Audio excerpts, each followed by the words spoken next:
Bien le bonsoir, créatures de la nuit. Permettez-moi cette interlude pour vous présenter les épisodes spéciaux qui vont suivre. Ces épisodes, nous les appelons des mémoriams. Ce sont des histoires qui prennent place au milieu de notre récit, au milieu de notre campagne, et qui va faire l'objet de traiter des relations, des événements propres à un personnage. De commun accord, nous avons décidé autour de la table que ces mémoriams dureront une seule nuit, commenceront et finiront au même moment commun à chaque joueur. Pour vous la faire courte, vous verrez au cours de ces épisodes, ces mémoriams sont des parties donc en tête à tête avec un joueur, une joueuse et moi le conteur de cette histoire. Ils vont traiter de choses personnelles, que ce soit des choses passées, des choses pour le futur ou des choses présentes à traiter. Il y aura peut-être des secrets, peut-être qui vont cacher des choses qui vont être faites. Et ça, vous serez amené à le découvrir donc. Il y aura un mémoriam par personnage autour de la table. Et évidemment, nous allons éviter qu'ils se croisent et qu'ils se rencontrent par souci de logique et de jeu. N'hésitez pas en commentaire si vous avez des questions sur comment nous avons pensé ces parties. Si vous avez des interrogations sur les personnages ou autres. En tout cas, nous vous remercions de vos vues, de vos commentaires. Et espérons que ces parties spécifiques donc, et qui s'intègrent, comme je le disais, à l'histoire principale, vous plairont. Et donc profitez d'en découvrir plus sur chaque personnage, puisque là, ils vont en avoir le temps. Merci à vous. Attention à la nuit. Attention aux ombres. Et merci à vous de nous suivre dans nos histoires du monde des ténèbres. À bientôt.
Mémoriam numéro 1 de ce Empire la Mascarade, San Francisco by Night. Frank Tanner, mensonge et vérité. Nous sommes actuellement le 17 décembre 2018. C'est le début de soirée, il doit être aux alentours de 18h30, 19h peut-être. Et il pleut. On pourrait dire que c'est presque une coutume dans cette ville, dans cette région, puis à ce moment-là de l'année. Les gens n'y font plus vraiment attention. Celle qu'on appelle la City by the Way, donc est comme certains disent, nettoyée de tous ces crimes, de tous ces secrets, par cette pluie qui tombe depuis au moins des jours, vu la quantité d'eau rassemblée dans les parcs, sur les routes. Cela fait donc une semaine Enfin même plus, 11 jours.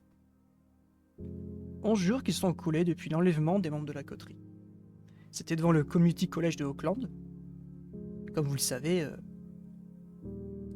il dépend de la baronnie d'Auckland, mais œuvre à San Francisco pour essayer de contrarier les plans de la Camarilla et se faire une place.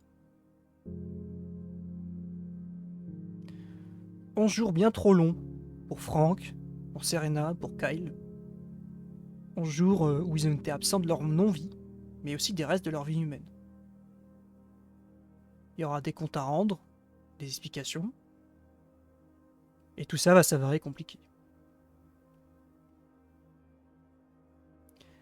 Alors que cette caméra nous amène à survoler la ville, cette ville cosmopolite, et on s'arrête sur la coterie justement. Elle a été comme abandonnée là. À l'orée d'une forêt, ils se réveillent tous les trois dans la boue, trempés. Peut-être qu'heureusement se dit-il qu'ils sont maintenant devenus des créatures et il n'y aura pas de rhume demain matin. Peut-être c'est ce qu'ils se disent et que Frank va esquiver un petit sourire en pensant à ça. C'est après quelques timides gestes de compassion, une poignée de main, Serena qui pose la main sur le bras de Frank avec un regard qui s'échange, ou un taxi va venir les chercher. Et les déposer après un long silence dans ce véhicule où chacun pense à ce qu'il va devoir faire. Le chauffeur payé bien gracieusement pour qu'il ignore et qu'il oublie un petit peu l'état dans lequel vous êtes. Et vous séparez. On voit vos trois silhouettes partir de chacun de leur côté. En cette nuit du 17 décembre 2018, nous allons suivre Frank Tanner. Nous allons raconter son histoire. Et découvrir ce que lui va devoir faire. Bonsoir, bienvenue à toutes et à tous. Bienvenue donc, comme je le disais, à Mensonge et Vérité. Cette caméra de nouveau va se balader et se poser au-dessus du fameux Mission District, qui est plutôt au nord-est, sud-est, pardon, de la ville de San Francisco. Petit quartier tranquille, où on s'arrête devant chez Gloria, un petit café très à l'ancienne, très années 60. Quand on y rentre, ça sent le tabac froid, tout est fait de bois, les rideaux sont un peu jaunis. Il fait pas très éclairé, justement cette petite lueur jaune avec la fumée de cigarette qui se loge sous le plafond. Le temps de faire ce chemin, il est actuellement 20h30, puisque San Francisco est une énorme ville, comme il y en a beaucoup aux États-Unis, puisque vous avez été retrouvé tout au nord. C'est donc ici qu'on retrouve Frank Tanner. Frank, tu es assis dans un coin à l'écart des autres. Il y a quelques clients, hein. C'est un jour où justement, ah tiens, quand on y rentre, on entend, il y a une petite télé, il y a un match de NBA, où justement l'équipe locale de San Francisco, le Golden State, s'est qualifié pour les playoffs. Peut-être que Frank en a rien à faire, il nous le dira. Et ça fait un petit peu de lumière dans cette nuit, où les gens fêtent tout ça, donc il y a beaucoup de personnes, il y a une dizaine de personnes qui sont là à boire, qui t'ont peut-être salué, un petit signe de tête quand t'es rentré, tout simplement. Personne n'a vu tomber tes heureusement. Ce café est ce qu'on appelle affectueusement un bar à poulet. Quand on y retrouve anciens flics et actuels, agents de la DEA, puisqu'il y a une section de la DEA dont Frank fait partie à San Francisco. Tout ça rend un peu nostalgique, peut-être, même si au niveau de Frank, il nous le dira également. Au table, on joue aux cartes, on fume, on parle politique. La ville, la vie, tout simplement, de San Francisco en cette soirée. Jusqu'ici, tout ce qu'on attend de Frank, c'est le grincement de sa chaise. Il ne dit guère mot. Et Frank, avant de faire de la description, parce que nous rappeler qui es-tu, à quoi tu ressembles, parce que ça fait un petit moment qu'on ne s'est pas vu, je vais te demander le fameux jet d'exaltation. Donc de soif, sur la fiche. Ok. Nous allons voir si Frank a beaucoup puisé dans ses réserves, dans son corps. Tu peux donc t'ajouter 1 de soif. Bien. Tu as puisé en toi pour paraître humain aux yeux des autres. Si au vu de ce qui s'est passé, au vu de ce que vous avez traversé, a fait mal. Et t'as ressenti en vrai ce creux dans ton être quand tu as redonné couleur à ton visage et semblant de respirer pour pouvoir toi-même peut-être allumer une cigarette et boire quelque chose. Et donc je disais, je vais te laisser nous décrire Franck. Ce qui ressemble de façon générale et ce qu'il a en plus, disons, physiquement, après ses hanches, Ou ce qu'il est en moins. ce qu'il a en moins. Ce qu'il est en moins. Donc Frank Tanner, voilà, qui est un agent de la DEA vivant à San Francisco. Il est depuis maintenant pratiquement 15 jours, 3 semaines, un mois, je sais plus. On est, oui, presque un mois, un peu On plus doit, peut-être. on doit être à un bon mois maintenant, ouais. Un peu plus, ouais. Donc devenu un... Oh non, on dit pas vampire. On dit damné, oui. On dit un Ou damné, un, c'est ou vrai, un descendant, tu peux dire un descendant. Je cherchais le mot. Tu peux aussi donc, dire est descendant, devenu- ça fonctionne. Qui est devenu un damné et qui recherche quand même à savoir qui, quoi, comment, pourquoi. Puisqu'il est devenu un damné, mais il ne sait pas par qui. Il ne comprend pas pourquoi. Même s'il profite allègrement de ses nouvelles particularités. En tant que flic de la DEA, courir plus vite, sauter plus loin, être plus fort, c'est un avantage indéniable pour sa mission. Il est considéré comme étant toujours vivant. Donc il possède encore des relations, mais il travaille, il s'est fait isoler dans ses fonctions pour ne travailler que de nuit. Et suite à l'événement qui s'est déroulé dans l'épisode précédent, on va peut-être pas faire un résumé de l'épisode, Frank a perdu 2 doigts à la main droite ou gauche. Tu m'avais dit gauche, je crois, je sais plus. C'est gauche, je crois qu'on a dit. C'est le moment de choisir. Gauche. Allez, ça sera gauche. Ouais, je pense que c'est pas mal.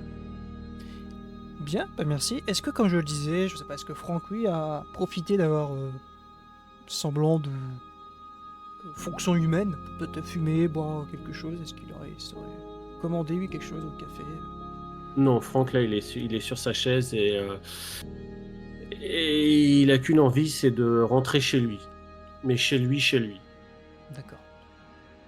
Donc, du coup, il s'approche du bar. Il demande à ce qu'on lui commande un taxi. Bah, tu as la bonne vieille Gloria, comme on dit, qui tient ce café depuis au moins ses 20 ans. Parce qu'on va pas dire son âge, mais au moins depuis ses 20 ans, mais ça fait très longtemps qu'elle est là. Elle te regarde. Parce que...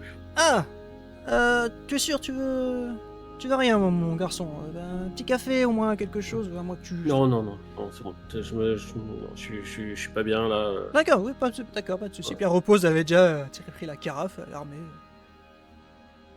Je te remercie. Juste si tu peux m'appeler un taxi, ça ira. Je te remercie.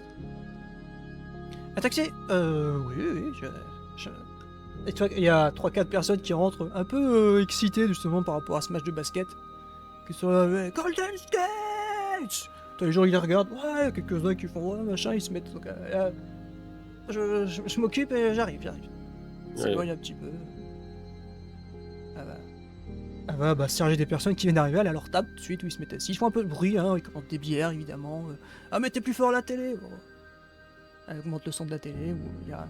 En effet, tu sais, un peu ces émissions un peu débrief du match, tu vois, où, voilà, ça parle et tout, machin. Un tel, il a fait tant de points, il a mis tant de passes, machin, donc c'est un peu. Comme ça commence à rapidement l'abrutir parce que là, il est vraiment dans un état où il a pas envie de ça du tout. Il sort du restaurant et il attend qu'on lui commande son taxi. Tu sors et oui, Gloria, à ce moment-là, elle se retourne où tu étais assis et la caméra ou filme en fait l'endroit qui est vide, la chaise qui est vide, le tabouret. Et elle, ça revient sur elle et elle est. Mon pauvre garçon. Et elle prend le téléphone, ouais, puis. Ah non, je pense qu'elle a encore un téléphone, c'est où il faut tourner la télé. Vraiment le vieux truc. Ouais, vu l'âge. Elle commande ton taxi. T'es devant, il pleut, hein. Il y a peut-être juste un petit, tu sais, un petit truc pour un peu protéger, que si tu justement tu sors fumer une clope un peu dehors ou quoi. Donc t'es là, il y a du vent, hein. Bien que tu es un damné, un descendant, tu es très humain encore, donc tu ressens un peu tu sais, l'humidité, le vent, le froid qui rentre dans la rue. On est dans un petit quartier, hein, ce fameux quartier que je... Attends, j'ai oublié le nom. Ce fameux quartier de Mission District, c'est très, oui, populaire, tu sais, familial populaire. Il y a des vieilles voitures, il y a beaucoup de personnes âgées. Y a pas, c'est pas, là, le soir, c'est calme, quoi. Là, c'est un peu excité, comme je te dis, parce que, bon, je te dis, la NBA et tout, ça a une place énorme aux États-Unis, dans toutes les villes, donc là, c'est un peu, voilà, ça bouge un peu. Tu sais que, tu te dis peut-être qu'il y aura beaucoup de viande saoule ce soir, c'est sûr et certain. Et puis il y a des gens qui sortent, qui rentrent, hein, à côté de toi, le café, tu vois, ils te regardent à peine, on te laisse tranquille. Tu sais pas si c'est par rapport à ta nouvelle aura, ou juste qu'on n'a pas envie de t'emmerder plus que ça, ouais, ça... On t'emmerde pas plus que ça. Tu as bon, si tu fais rien d'autre, hein, tu vas attendre de toute façon quelques minutes. Non, donc là, il est dans un état où ça l'intéresse même pas, quoi. Il voit les gens passer, sortir, mais ça le... Je vais quand même te demander un petit jet de volonté, s'il te plaît. Donc tester ton mental, au final, ta force mentale.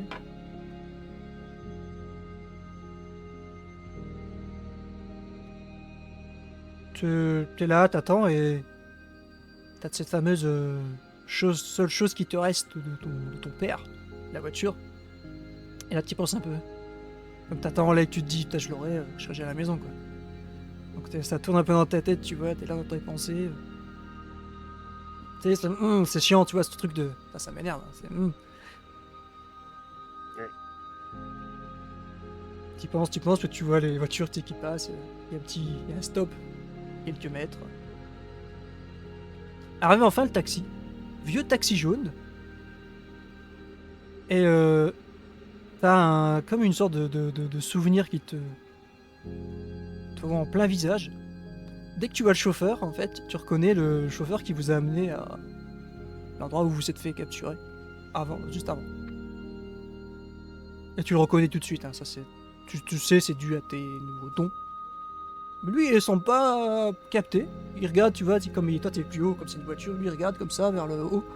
C'est vous, taxi? Là, je me baisse et je plaque contre son siège, tu sais. Vraiment en colère, quoi. Qu'est-ce que vous faites? Je me donne tout ce que j'ai. Vous voulez de l'argent? Qu'est-ce qui se Non, passe? non, je m'en fous je m'en fous de ton argent. Regarde ma tête, ça te rappelle pas quelqu'un? Je vais faire mon premier jet de la rentrée.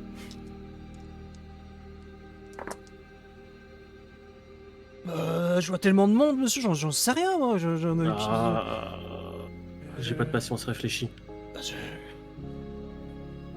Comment ça peut... Tu sais, comme tu es très fort en ospex, t'entends son pouls qui... vite, je veux travailler à l'abattoir. Non, ça doit pas être ça, vu votre visage. Je sais pas, je sais pas, je suis désolé, monsieur, je me souviens absolument pas. Bon, c'est pas, laisse tomber. Mais vous montez... Enfin... Ouais, vous prenez la course je monte. Oui, Oui. pas qui... C'est que tu te mets assis à l'arrière, je pense, pas à côté de lui, ouais. Oui, là-bas. Il a rien. Il entend la portière qui se ferme, il regarde dans le rétro, tu dis. Vous voulez aller où? Tu vas m'emmener dans le lower right. D'accord. Une adresse particulière ou je vous pose aller devant la rue? Non, tu vas juste m'emmener dans le quartier, c'est tout. D'accord, c'est parti. Il se met à conduire nerveusement, il met un peu plus fort la radio. Petite musique qui passe, petite antenne, justement ça parle de basket encore, hein, le radio local. Et quand il roule, il fait que regarder dans le rétro ce que tu fais, tu sais. Et toi qui as deux de soif, ta bête, depuis 11 jours, elle s'est têtue, beaucoup. Et là, elle te parle. Elle a l'air de... comme se réveiller. Putain, il fait soif. Oh, tu vois ce qu'on a devant nous, là? Regarde son cou, il est très proche. Malheureusement, si on le mord, on va finir dans le décor. Faudra attendre un petit peu, Franck. T'attendras un petit peu, Franck. Moi, j'attendrai pas longtemps, Franck. Ça commence à te revenir. Ça faisait 11 jours, vraiment, tu sais qu'il était très très calme, ta bête. Elle parlait vraiment pas, t'as très peu parlé, t'es comme mis en sommeil, ce qui était un peu étrange parce que les deux autres, ils avaient l'air de beaucoup être occupés par elle. Ou toi, t'as laissé tranquille pendant ces 11 jours.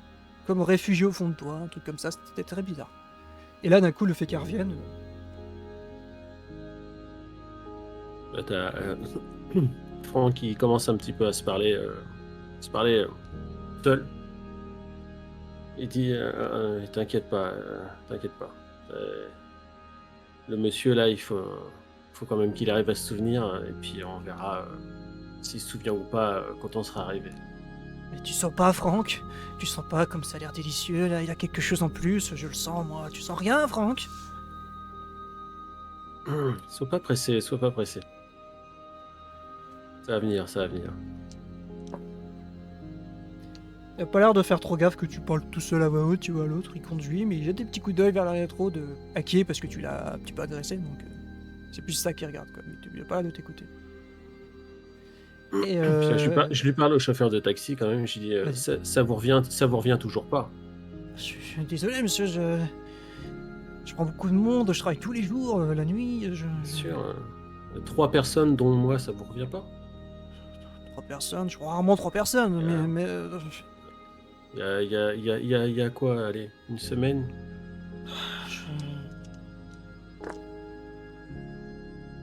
Je suis désolé, monsieur. Qu'un souvenir, je sais plus. Pardon si j'aurais dû me souvenir, mais je sais pas. Oh, c'est pas grave. Je suis désolé. Et quand vous avez fini votre petit échange là, la fameuse carte qui est dans ta poche, chauffe un peu et a l'air de pulser dans cette direction. La direction du chauffeur. Du chauffeur. Tu ressens comme s'il y avait un truc vers lui, un truc à tirer vers lui, qui t'attirerait vers lui, tu vois, ou te montrerait, en tout cas te pointerait du doigt entre guillemets la personne. Et pareil, cette carte, ça fait 11 jours qu'elle s'était pas réveillée. Peut-être la faire voir. Oui, faut voir la fameuse petite On carte. voit pas ce qui est marqué dessus, mais. La cabane de la sorcière, donc qui est indiquée avec une Ouais, adresse. ouais. Et elle pulse. Et de la même façon, comme je le disais, ça fait 11 jours que cette carte était un bout de carton dans ta poche depuis 11 jours. Et là, elle aussi a l'air de se réveiller. Franck, il la sent quand même, puis il souille comme ça. Il Là, la sort, t'avais- il regarde. Il avait comme oublié, ouais, je pense, vu ton attitude, peut-être qu'elle était là, quoi. T'avais presque, ouais. Tu savais C'est plus ça, qu'elle c'est était quoi- là. C'est quoi Il la sort, il regarde. Ouais.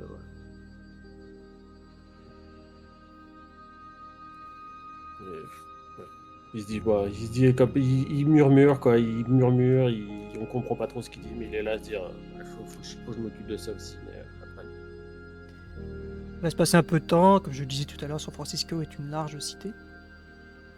Et dans les dernières minutes de trajet, c'est drôle, parce que les doigts qui te manquent, justement, tu les sens, là. Il y a ce truc très étrange que tu as déjà entendu parler, de le membre fantôme, tu sais. Et là, quand ta main est posée sur ta cuisse, t'as l'impression de sentir ces doigts qui sont plus là, quoi. C'est très bizarre, et ça t'accapare un peu de l'esprit, quoi, un petit quelques instants. Et tu revois par flash, tu vois ce docteur qui te tient la main, qui t'accroche la main sur la table, et tu les insultes, tu leur dis ce que vous faites, lorsqu'il prend un grand hachoir et qui, oui, d'un coup, te sectionne tes deux doigts. Et il y a cette simple réflexion de « Oh, dommage, ça repousse pas apparemment. Ou faut attendre un petit peu, professeur, peut-être. Peut-être, j'en prends note. » Et qui simplement prend une note avec un stylo, alors toi tu souffles partir sur le coup, évidemment. Et ça vient comme des visions de cauchemar, quoi, des trucs un peu traumatisants. T'es arrêté, t'es réveillé par les freins un peu endommagés du taxi. Voilà, on est arrivé. Très bien. 25 $, s'il vous plaît. Ah, oui, j'ai pas pensé à ça. C'est-à-dire C'est-à-dire que j'ai rien sur moi. Ah zut. C'est quoi votre nom? Tanner. Tanner. Bah je mets l'adresse là, je vous enverrai, notre compagnie vous enverra la facture je pense, mais c'est assez exceptionnel, donc ça qu'une fois. Voilà, c'est comme ça que ça fonctionne. Après c'est tribunal, donc bon. Il note, tu vois, il a un petit calepin accroché à son tableau de bord, et il note Tanner avec l'adresse. $25. Il souligne $25. Je peux refaire une copie, comme ça vous avez la preuve que ça a été fait. Tu Non, vois que c'est du non, papier non, carbone qui a imprimé, tu sais, une Non, feuille en dessous. vous pouvez tout garder, Ah, vous recevrez ça, je sais pas. Ouais, on recevra ça. Oui, je sais pas où, quelque part dans la rue. Il est là, il regarde un peu, il te regarde et... vous avez l'air un peu perturbé, perdu, je vous ai pas reconnu, ça a l'air important, je suis désolé, je sais pas. Je vois trop de monde, je suis navré, je suis vraiment navré. Et il te sort la main pour te la serrer, genre bonne soirée. Il tend cette main, il a un signe affectif. J'ai une question à vous poser. Alors qu'il a la main tendue comme ça. Oui. Si vous êtes marié, vous avez des enfants? Oui, enfin, pas encore. Ma fiancée est enceinte, c'est pour bientôt, mais pourquoi Ah, vous devriez pas prendre n'importe qui dans votre taxi. Ah, et là, tu retires sa main quand tu dis ça, de l'avis par la fenêtre. Ouais. Allez. Allez, D'accord, allez-vous-en. d'accord. Il s'en va. Tu peux, si tu veux, en méta, tester ta prémonition. Donc lancer, s'il te plaît, résolution plus 3D. Alors attends, ça c'est dans... Je me permets de le faire en méta parce qu'on est encore en train de lancer des petites C'est choses. quoi que tu m'as dit? Ta résolution, pardon, et tu ajoutes... tu fais d'abord résolution, et après tu jettes 3D10 à côté. Attends, parce que je suis paumé depuis le temps. Alors tu cliques juste sur résolution. Je le cherche en fait. Ah, et bah il est... Bon, j'affiche ta fiche au chat, c'est pas grave. Ouais. Il est manteau, tout à droite. Ah ouais, ça y est, ouais, j'avais pas vu. Donc, clique Résolution, et donc tu m'as dit juste la Ou résolution. en vrai, tu peux le faire 2 fois parce que ça va... Comme t'as 3D dedans, Allez. ça va fonctionner.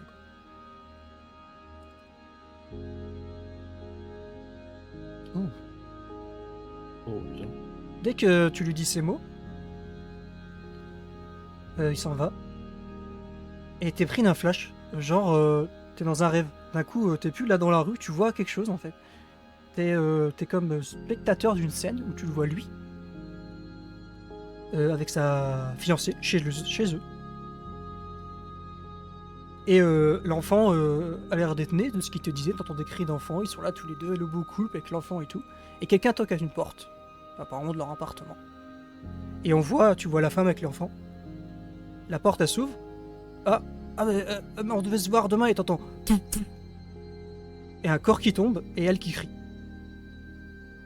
Et qui hurle, qui se dirige vers la porte. Et hop, ça te coupe et tu reviens là dans la rue, t'es dans la rue, t'as la pluie sur le visage et ça te prend. Ça te sort comme une sorte de vision, un rêve, un truc délirant. Oui. T'es là, c'est la première fois que t'arrives en Franck, donc je te laisse comment il le prend. T'as vraiment une vision. T'as vu ça comme si tu te rêvais, tu dormais, tu rêvais. Quoi. Il se frotte un peu les yeux comme ça et se dit mais... Ah, c'est quoi encore ça? C'est la fatigue, qu'est-ce qui se passe là? Et ça avait l'air vraiment réel et c'était comme si t'étais dans la pièce en train de regarder ça quoi. T'as entendu le son, il y a eu le bruit, l'odeur de la fumée, l'odeur un peu particulière de l'arme, quand t'as quelqu'un une arme à tirer. T'as reconnu le bruit silencieux, évidemment, Franck, vu son métier, il sait ce que c'est le bruit. Le cri de la femme, ça t'a vrillé les tympans, enfin t'étais là, quoi. C'est... Ouais, il faut pas qu'il prenne n'importe qui, c'est bien ce que je lui disais. Et t'es devant ta maison. Ta maison. Quelle couleur est ta maison? Parce que c'est une rue particulière. Nous sommes dans la Painted Ladies. Toutes les maisons ont une couleur particulière. Quelle est la couleur de la maison de Franck? On l'a jamais dit, ça, du coup. Ça permet de le faire. Je me permets de reprendre le MJ. Oui. Nous ne sommes pas devant la maison, puisque je lui ai C'est demandé vrai. de m'emmener juste dans le quartier. J'ai dit une bêtise. Alors, je vais la formuler autrement. Merci, tu fais bien de me reprendre. En disant que de loin, on voit un peu au loin ta maison, à quelques rues, à quelques maisons. Est-ce que tu peux nous dire la couleur de ta maison, s'il te plaît? Eh bien, je n'y avais pas réfléchi. Si quelqu'un a une idée parmi les gens qui sont dans la rue et qui pourraient te croiser, ou que ce soit toi. Choisissez la couleur de la maison, tiens. Voilà, est-ce qu'il y a des passants qui auraient une idée de la couleur de cette maison? Quel passant présent dans le chat va choisir la couleur de la maison? Faites-vous plaisir. Et ouais, j'ai comme pas je disais, pensé si à ça. tu sors de ça, c'est Verte. Eh ben, verte alors. c'est très réel. Hein. Et c'est vraiment, tu étais là, c'est comme si tu étais vraiment dans cette pièce avec eux, t'as tout senti, t'as tout ressenti. Donc cette maison verte et qui tourne un peu vers le turquoise, émeraude, peut-être par le contour des fenêtres ou quoi. On la voit un peu au loin, t'es en effet en haut de la rue. Cette rue en pente hein, qui est particulière à San Francisco. Comme je le disais, il pleut et ça redouble à ce niveau-là. Et pour l'illustrer, je pourrais même passer ici.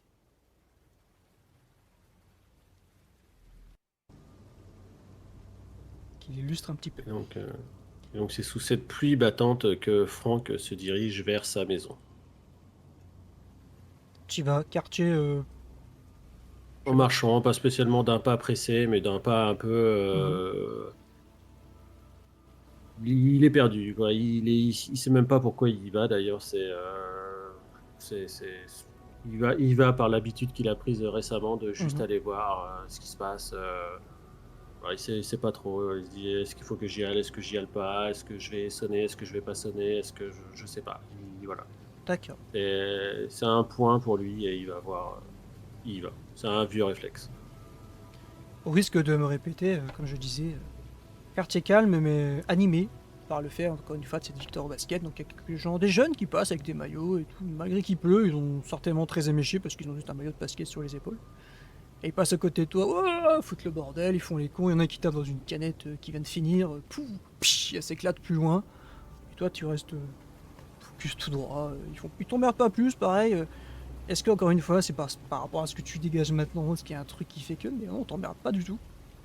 Et tu passes là avec ton manteau relevé, là, avec la pluie. Ouais, mais plus le temps passe, plus je croise des gens, plus la tension commence un peu à monter et ça commence un petit peu à me porter sur les nerfs. Et il y a justement cette canette qui... Toi, nous, on l'entendrait comme juste un... Mais toi, ça fait un... Vu ce que maintenant tu es. Ça fait comme un résonne dans la rue, en fait, cette canette qui casse au sol et qui accentue, comme tu le dis, le fait que ça t'énerve. Ça commence un peu à te titiller. T'arrives enfin, devant. Voilà, ça passe. Petite maison, toit pointu, à côté il y a un petit garage, la petite allée avec le petit arbre ou quoi, un petit buisson devant, voilà. Typique États-Unis où il n'y a pas de barrière au niveau des maisons devant chez eux, quoi. C'est le trottoir et juste la limite de la haie du voisin. Voisinage calme. La maison n'a pas de lumière à l'intérieur. La voiture, remarque peut-être que la voiture de ta femme n'est pas là. Et je vais te demander juste un petit jet de vigilance, s'il te plaît. Et astuce et vigilance, pardon. Alors. Oh, j'aurais donc astuce mentale, tout à droite. Astuce, je l'ai. Et vigilance, c'est normalement par alphabétique, si je dis pas de conneries. Donc il doit être vers la fin à droite aussi. Pardon, on est un peu rouillé, on n'a pas joué depuis 3 mois. Ouais, excusez-moi. Donc c'est le temps de... Excusez-moi, je galère. Voilà.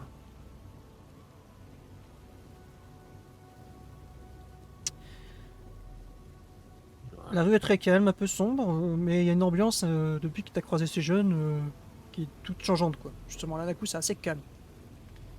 Ça a un peu cette ambiance qui, toi, par ton métier, tes réflexes, te dit « Ouh, c'est bien quand même, d'un coup. » Tu vois, ce truc-là. Mais aucun signe plus en plus. Vraiment, la maison est éteinte. La voiture de Anna n'est pas là. Le garage sur le côté. Pas de lumière non plus. Les voisins sont certainement sortis en ville parce que pas de lumière autour, que ce soit à gauche et à droite. Et t'es là devant pour l'instant, du coup. Et t'as le temps d'analyser ça, que oui, il y a cette ambiance un peu changeante. Et du coup, ouais, effectivement, je remarque que la voiture elle est pas là et ça m'inquiète pas, mais voilà.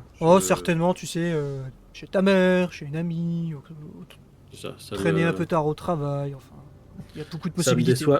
Ça me déçoit, même si je comptais pas spécialement faire quoi que ce soit, mais voilà. Bien sûr. Et puis, bah, du coup, je regarde autour si moi je vois pas ma voiture déjà. Potentiellement, pendant que je suis là, je me dis est-ce que des fois la voiture serait revenue par là, est-ce qu'elle aurait là été dans la récupérée? rue jusqu'il tombe, ça te ferait même un peu mal qu'elle soit là la voiture, mais elle est pas là du coup. D'accord. Après, il y a le garage qui est fermé, escalier.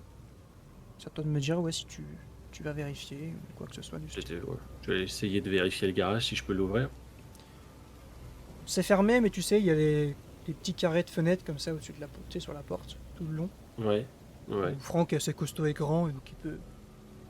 Ouais. Je vais essayer de regarder. Ouais. Tu jettes un œil, il te semble en effet voir cette carrosserie verte dollar, qui luirait un petit peu avec la petite lumière qui rentre. Elle est là. Bon. Déjà, ça me rassure de me dire que la voiture elle a été récupérée. Mhm. Et puis, je vais quand même essayer de sonner à la porte. Deux fois que. Il y a petit perron, il y a 3-4 marches. Tu t'avances. La porte, je pense, je sais pas, est-ce que. Peut-être on peut voir un peu à l'intérieur, tu sais, un petit vitrail, ou tu peux au moins voir s'il y a de la lumière, tu vois, un truc comme ça. Et tu sonnes. Mhm. Que ce soit un dring ou un ding-dong, en tout cas ça sonne. Pas de réponse, la première fois. Ah. Bah, j'insiste pas plus. Voilà. C'était déjà beaucoup trop d'essayer. Et alors que n'insiste pas plus, la clenche s'ouvre, et la porte s'ouvre un petit peu, mais c'est tout. Ah. C'est- Là, ça l'inquiète quand même. C'est... Franck, il pousse la porte et il rentre du coup. C'est tout noir dedans, il y a que la lumière que tu viens de faire, du lampadaire de dehors et quoi, qui éclaire un peu l'entrée. T'as le tapis, classique, tapis que Anna déteste que tu marches dessus quand tu rentres du travail, ça te rappelle ça. Sur le côté, les chaussures, quelques vestes, l'entrée classique de ta maison, le petit placard à gauche. Il fait noir. On a le bruit peut-être juste qui toi te résonne dans les oreilles de l'horloge. Horloge familiale qui est dans la maison, dans la famille depuis justement, paraît-il, qu'ils sont arrivés en Amérique. Ils sont arrivés avec le bateau avec. Elle est sur la cheminée. Et Petite là, horloge, comme ça de 20 cm. malgré la fatigue, Franck essaye de se concentrer, de voir s'il n'entend pas quelque chose, s'il sent pas quelque chose, et s'il est suffisamment en état, il va essayer de faire une lecture de l'âme comme il avait fait comme il avait fait en espérant s'échapper la dernière fois. Bah, je vais d'abord te demander du coup de pousser tes sens, donc sens accru, donc s'il te plaît, astuce et résolution. Et c'est gratuit, donc t'as pas utilisé ton sang pour le faire.